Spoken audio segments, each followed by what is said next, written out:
યુપીએસસીમાં એક જગ્યાએ મારે જવાનું થયેલું એમ. ત્યાં સમગ્ર ભારતમાંથી અધ્યાપકો છે એ આવેલા હતા એમ.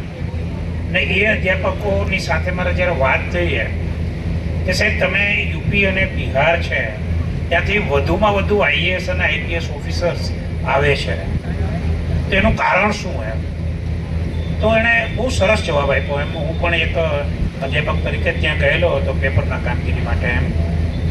મારી સાથે છે પેલા એ સાયકોલોજીના પ્રોફેસર, હું ફિઝિક્સનો છું, મારો વિષય ભૌતિક શાસ્ત્ર છે, સાયકોલોજીના પ્રોફેસર મારી સાથે બેઠેલા હતા. મેં એમને પૂછ્યું કે ભાઈ સાહેબ આમાં તમારો રોલ શું એમ? એણે બહુ સરસ જવાબ આપ્યો એમ કે સાહેબ એક તો યુપી બિહારના લોકો એટલા માટે વધારે આવે છે કે મોટાભાગના વિદ્યાર્થીઓ અમારા આર્ટ્સ વિષય છે એ પસંદ કરે છે. આર્ટ્સ વિષય પસંદ કરે છે એનો અમને ફાયદો છે, અને એ ફાયદો મને એવું લાગે છે કે વડગામે લેવા જેવો છે.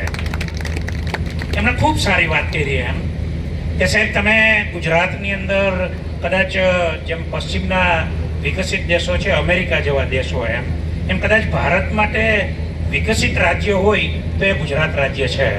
તમે વેપારી છો, તમે પૈસાનું મોટું રોકાણ કરી શકો છો, તમે સાયન્સ છે લેવડાવો છો એમ, સાયન્સ પાછળ તમે લાખો રૂપિયાનું રોકાણ કરો છો એમ.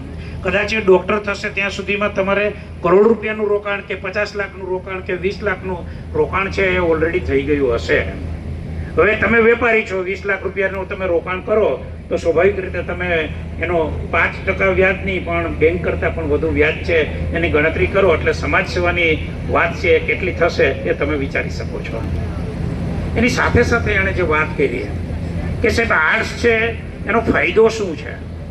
જ્યારે યુપીએસસી, આઈએએસ, આઈપીએસ કે જીપીએસસી કે અન્ય જે કોમ્પિટિટિવ એક્ઝામ લેવાય છે એમાં અકબરનો જન્મ ક્યારે થયેલો એમ, અને હુમાયુ અકબરનો દીકરો કે શાહજહાં કોણ હતો એમ, એ સાહેબ ક્યારેય બદલવાનું નથી એમ.